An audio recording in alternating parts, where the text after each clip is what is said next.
All right, today we're going to get into something pretty unsettling. We're going to break down the anatomy of a threat by looking at some real-life stories where that thin line between feeling safe and being in mortal danger just completely vanished. Let's dive in. You know that feeling, right? That sudden nagging sense of unease. A pit in your stomach that's screaming at you to pay attention, that something just isn't right. Well, that's a primal human instinct, and as we're about to see, it might just be the most important alarm system you've got. And look, we're not just here to tell you some spooky stories. We're going to treat these like actual case studies. We're going to dissect 3 real events to really understand how threats show up, how they escalate, and what those very first warning signs actually look like. So our first case, it kicks off in a place that's supposed to be a safe haven, a place to rest, but instead it became a stage for methodical, drawn-out terror. This isn't a story about a sudden attack, but about a threat that slowly, deliberately cranked up the pressure over 2 absolutely terrifying nights.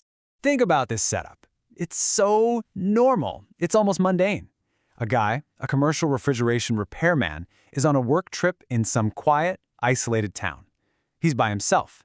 He checks into this small, single-floor motel where all the doors face the parking lot. He's totally vulnerable. And the very first red flag comes from the most unlikely place, the person at the front desk. The thing that makes this so unnerving is how casual it was. This wasn't some panicked whisper. It was delivered like it was standard procedure, part of the welcome packet. The clerk says something about drifters asking for money, but the advice itself, it's chillingly specific. It plants that first little seed of doubt that says, this is not a normal motel.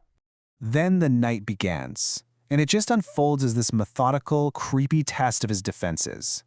It starts small, footsteps that pause right outside his door, not once, but twice. Then a ghost knock, right? The kind that's meant to get you to open the door to find nothing, but then it gets bolder. A scraping sound, and the horrifying sight of a figure crouching down trying to stay out of the peephole's view. The night finally ends with his truck alarm blaring, and a man just standing there staring directly at his room. A clear message of intimidation. Okay, so this is the moment where all that creeping fear gets completely validated. When he talks to the clerk the next day, her little slip of the tongue is just horrifying. It usually doesn't happen 2 nights in a row. That one word, usually, changes everything. It means this isn't some random event. It's a known problem. It's a pattern. On the second night, they're done testing. Now, they're escalating, big time. That same truck shows up, the harassment moves from the front door to the window, right next to his bed. Tapping, then a fingernail dragging across the glass.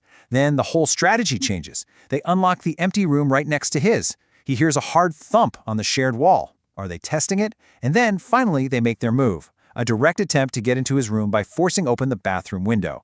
This is a full-blown, coordinated assault. And then he finds it. The final smoking gun. As he's scrambling to get the hell out of there, he finds this note under the bed. His room number, his license plate, just written down in pen. This was never a random crime of opportunity. He was watched, he was chosen. This was a premeditated plan from the start. Okay, case number 2. This one is a truly modern nightmare. How a threat that starts behind a screen can just violently explode into the real world. It's a story about how a few words in a chat box can become the prelude to a brutal, real-world attack.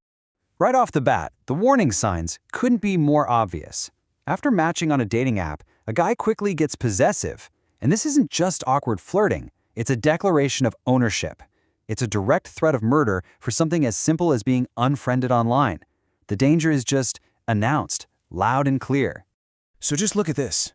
You can draw a straight, terrifying line from the digital intimidation to the physical violence.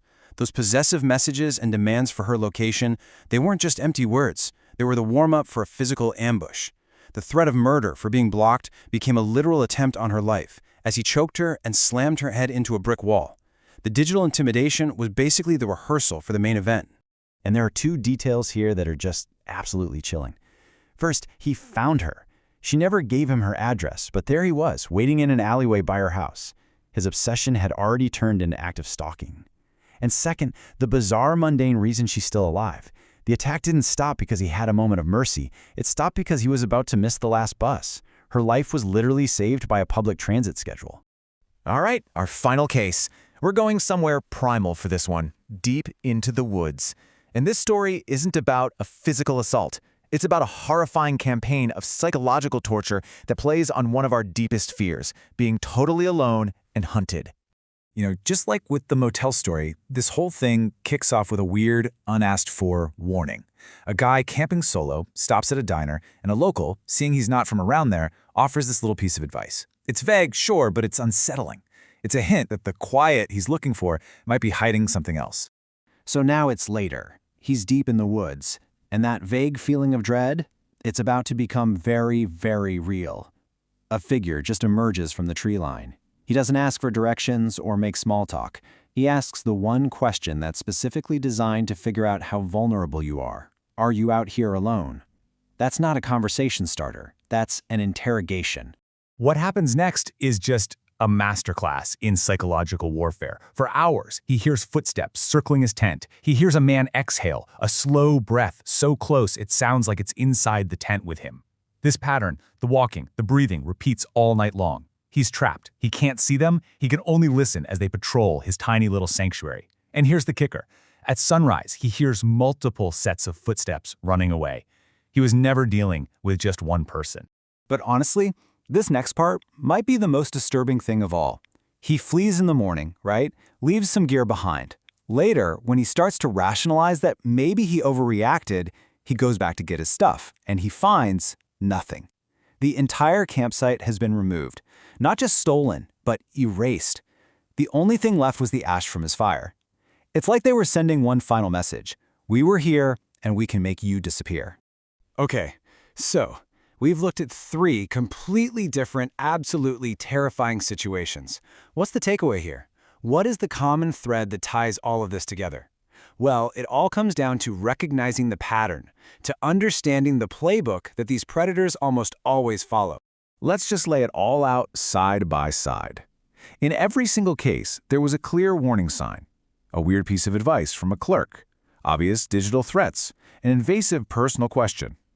And in every case, there was a clear escalation, from testing defenses to a full-on break-in, from possessive texts to a physical beating, from a single question to an all-night psychological siege. The pattern is absolutely there if you just know what to look for. You see it, right? This is the predator's playbook, broken down into 4 steps. Step 1, isolate the target. All 3 of our victims were alone. Step 2, test their defenses, their boundaries, the ghost knock, the controlling texts, the question in the woods. Step 3, escalate the pressure once they feel you out. And finally, step 4, try to overwhelm the victim, whether it's with physical force or just pure psychological terror. And that brings us to what is, without a doubt, the most important point of this entire analysis. The real first line of defense in every one of these stories, it wasn't a lock, it wasn't a weapon, it was a feeling. The repairman felt uneasy after the clerk's warning. The woman felt fear from those messages. The camper's stomach dropped when that guy asked if he was alone. Their intuition, that gut feeling, was the very first alarm that went off long before the threat became physical and undeniable. So now that you've seen the playbook, now that you understand how these small, strange moments can be the first step towards something truly awful, I have to ask you, what's the one instinct, that little warning voice in your head, that you will promise yourself you'll never, ever ignore again?